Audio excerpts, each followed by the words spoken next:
நீலகிரி, கோவை மாவட்டங்களுக்கு இன்று மிக கனமழைக்கான ஆரஞ்சு அலர்ட். தென்காசி, நெல்லை, தேனி, திண்டுக்கல், திருப்பூர், கன்னியாகுமரி மாவட்டங்களில் கனமழை பெய்யும் என்றும் கணிப்பு.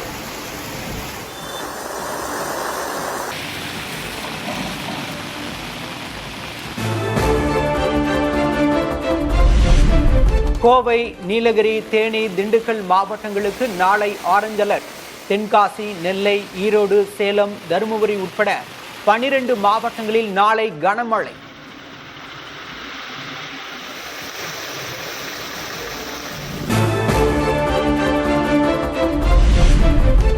பருவமழை முன்னெச்சரிக்கை ஏற்பாடுகள் குறித்து முதல்வர் விஜய் ஆலோசனை. எத்தகைய பேரிடர் சூழலையும் எதிர்கொள்ள தயாராக இருக்க அதிகாரிகளுக்கு அறிவுறுத்தல்.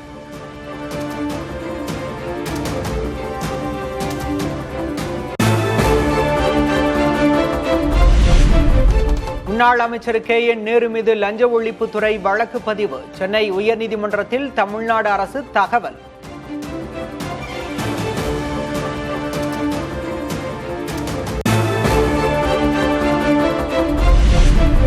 நகராட்சி நிர்வாகத்துறை அமைச்சராக KN நேரு இருந்தபோது பணி நியமனத்திற்கு லஞ்சம் வாங்கியதாக புகார்.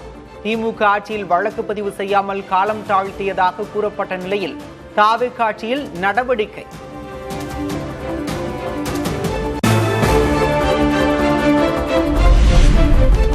அமலாக்கத்துறை ஆதாரங்களின் அடிப்படையில் KN நேரு மீது வழக்கு பதிவு. லஞ்ச ஒழிப்பு துறையை தொடர்ந்து அமலாக்கத்துறையும் நடவடிக்கை எடுக்க வாய்ப்பு.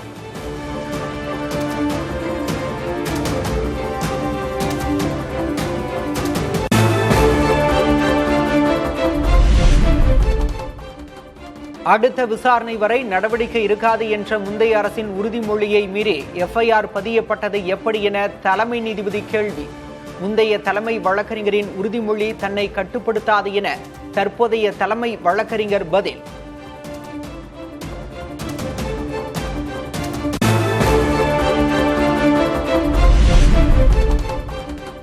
வரும் 18ஆம் தேதி தொடங்குகிறது சட்டமன்ற கூட்டத்தொடர். சபாநாயகர் JCD பிரபாகர் அறிவிப்பு. தமிழ்நாடு சட்டமன்ற பேரவையின் கூட்டம் 2026ஆம் ஆண்டு ஜூன் திங்கள் 18ஆம் நாள் வியாழக்கிழமை அன்று காலை 10 மணிக்கு சென்னை தலைமைச் செயலகத்தில் உள்ள சட்டமன்ற பேரவை மண்டபத்தில் கூடும். அவ்வாயம் தமிழ்நாடு மேதகு ஆளுநர் அவர்கள் உரை நிகழ்த்த உள்ளார்கள்.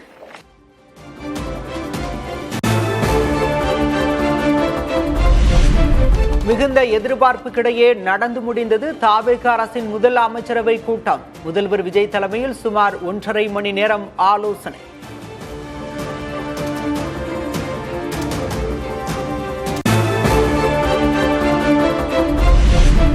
காங்கிரஸ், VCK, IUML கட்சிகளை சார்ந்த அமைச்சர்கள் ஆலோசனையில் பங்கேற்பு. தேர்தல் வாக்குறுதிகளை நிறைவேற்றுவது தொடர்பாக ஆலோசித்த அமைச்சரவை.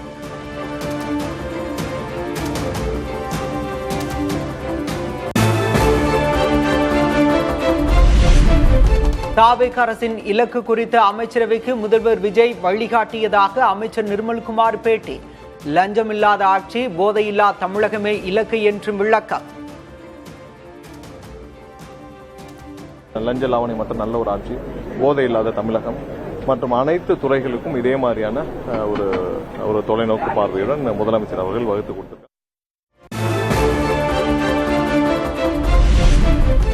வெற்றி தமிழகம் என்ற பெயரில் 436 தொலைநோக்கு திட்டங்களுக்கான சாத்தியத்தை விவாதித்த அமைச்சரவை. அதிகபட்சமாக தொழில் முதலீட்டு ஊக்குவிப்புக்கு 37 திட்டங்கள்.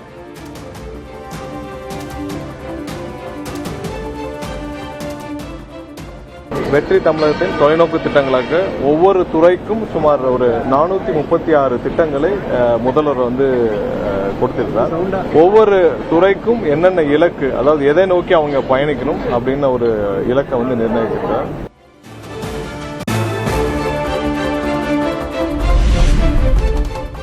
பாஜகவிலிருந்து விலகினார் முன்னாள் மாநில தலைவர் அண்ணாமலை. அண்ணாமலையின் ராஜினாமாவை ஏற்றார் பாஜகவின் தேசிய தலைவர் நிதின் நபீன்.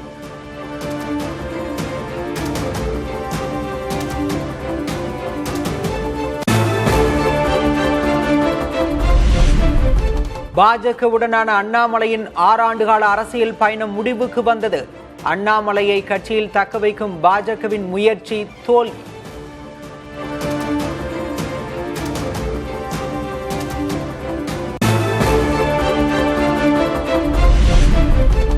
பாஜகவை பேசு பொருளாக வைத்திருந்த பெருமைக்கு சொந்தக்காரர் அண்ணாமலை. அண்ணாமலை மாநில தலைவராக இருந்தபோது தமிழகத்தில் இரட்டை இலக்க வாக்கு சதவிகிதம் பெற்ற பாஜக.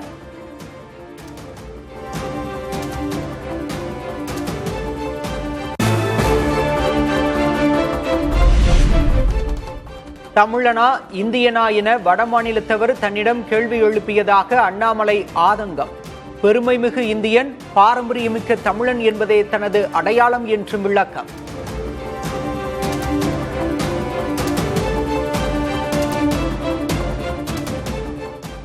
நிறைய பேர் எங்கிட்ட கேட்பாங்க, குறிப்பா இந்த பகுதி இந்தியாவில் வரும்பொழுது, அண்ணாமலை நீங்க தமிழனா இந்தியனா அப்படின்னு கேட்பாங்க.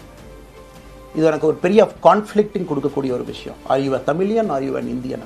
இந்தியா முழுவதுமே கிட்டத்தட்ட அந்த 10-15 ஆண்டுகள் சுற்றிவிட்டேன். அதனால் நான் எப்போதுமே சொல்லுவேன், நான் ஒரு பெருமை மிகுந்த இந்தியன், ஒரு பாரம்பரிய தமிழன் என்கின்ற அடையாளத்தோடு எல்லாத்துக்கிட்டையுமே சொல்லுவேன்.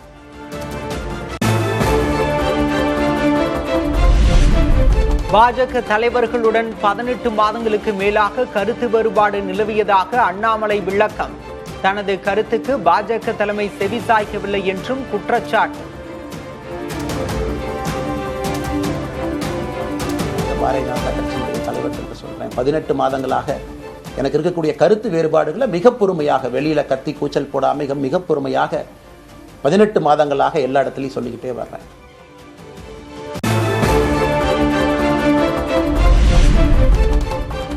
நடிகர் ரஜினிகாந்த் அவருடைய இயக்கத்தில் இணைய தன்னை அழைத்ததாக அண்ணாமலை தகவல். ரஜினிகாந்தின் அழைப்பை மீறியே பாஜகவில் இணைந்ததாகவும் விளக்கம்.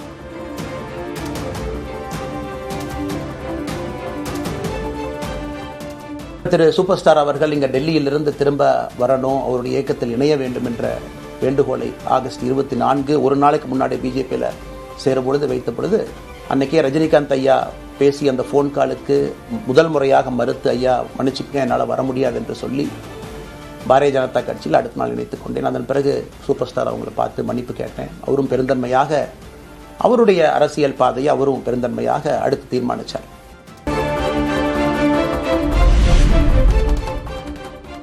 பாஜகவிலிருந்து விலகிய நிலையில் இன்று முதல் புதிய பாதை, புதிய இயக்கம் என அறிவித்தார் அண்ணாமலை. அடுத்த பொது தேர்தலில் கட்சியாக போட்டி என்றும் அறிவிப்பு.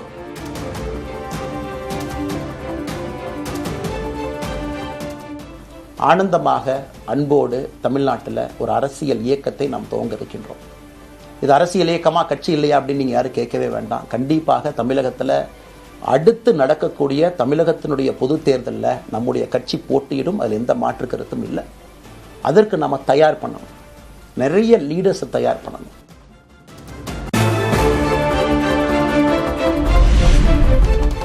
நிரந்தர எம்பி, நிரந்தர எம்எல்ஏ என்கிற முறையை முறியடிக்க வேண்டும்.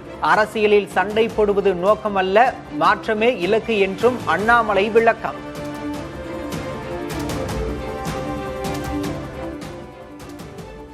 The permanent leaders, permanent MLAs, permanent ministers, permanent MPs, அதை நம்ம உடைக்க போறோம். அதில் எந்த மாற்று கருத்தும் இல்லை.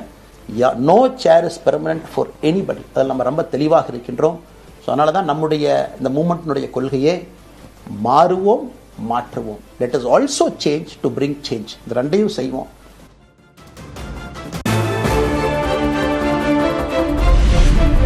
நிரந்தர சித்தாந்தம் எதுவும் இல்லை என அண்ணாமலை பேச்சு. அடுத்த தலைமுறைக்கு பிடிக்காத சித்தாந்தம் அழியும் என்றும் கருத்து.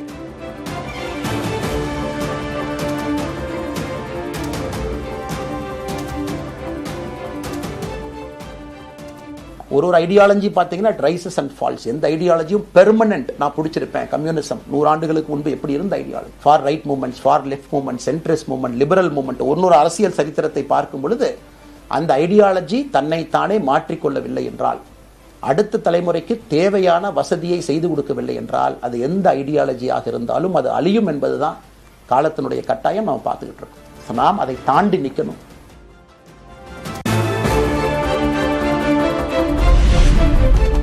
எக்ஸ் வலைதளத்தில் தனது முகப்பு பக்கத்தை மாற்றினார் அண்ணாமலை. பாஜக காரியகர்த்தா என்பதை நீக்கி நல்ல அரசியலை தேடும் சாமானியன் என மாற்றினார்.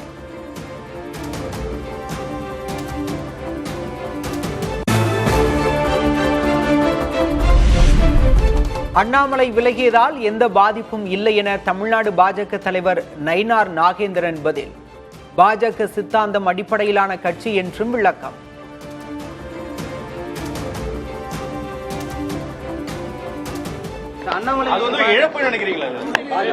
பாரதிய ஜனதா கட்சி இது இன்று நேற்று ஆரம்பித்த கட்சி அல்ல. இது சித்தாந்தத்தின் அடிப்படையிலான கட்சி. நிச்சயமா எந்த விதமான பாதிப்பும் இல்லை.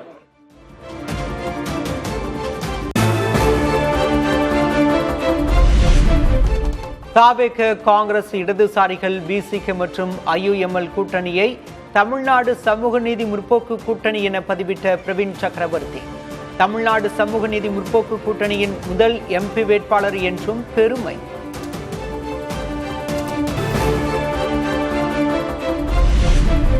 மதுரை வீரகாளியம்மன் கோயில் பங்குனி திருவிழா, பால்குடம், பறவை காவடி, தேர்காவடி எடுத்து நேர்த்தி கடன் செலுத்திய பக்தர்கள்.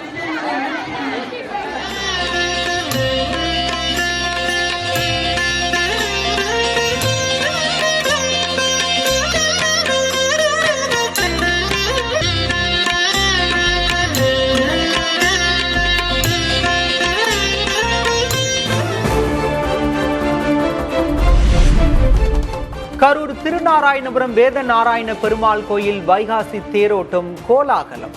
ஆயிரக்கணக்கான பக்தர்கள் தேரை வடம்பிடித்து வழிபாடு.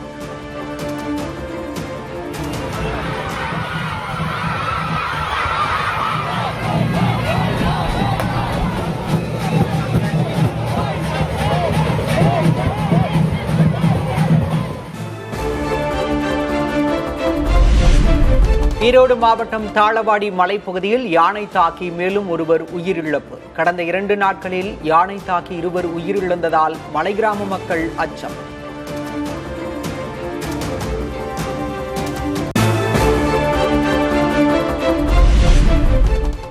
ஒட்டன்சத்திரம் அருகே சாலையோர மின்கம்பத்தில் இருசக்கர வாகனம் மோதி விபத்து. 2 இளைஞர்கள் சம்பவ இடத்திலேயே பரிதாபமாக உயிரிழப்பு.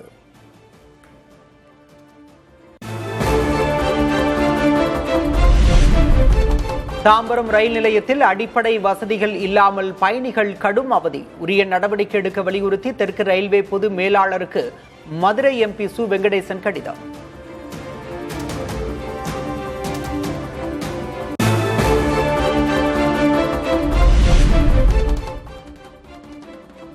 அண்ணாமலையின் மக்கள் இயக்கத்தை வரவேற்று ஆதரவாளர்கள் கொண்டாட்டம். பட்டாசு வெடித்தும் இனிப்புகள் வழங்கியும் உற்சாகம்.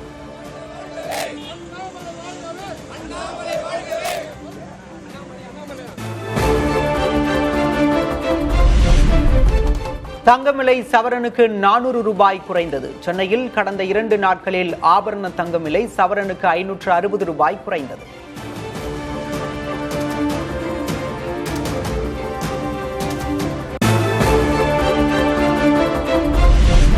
வெள்ளி விலை கிலோவுக்கு 5000 ரூபாய் சரிவு. கடந்த 2 நாட்களில் வெள்ளி விலை கிராமுக்கு 10 ரூபாய் குறைந்து 280 ரூபாய்க்கு விற்பனை.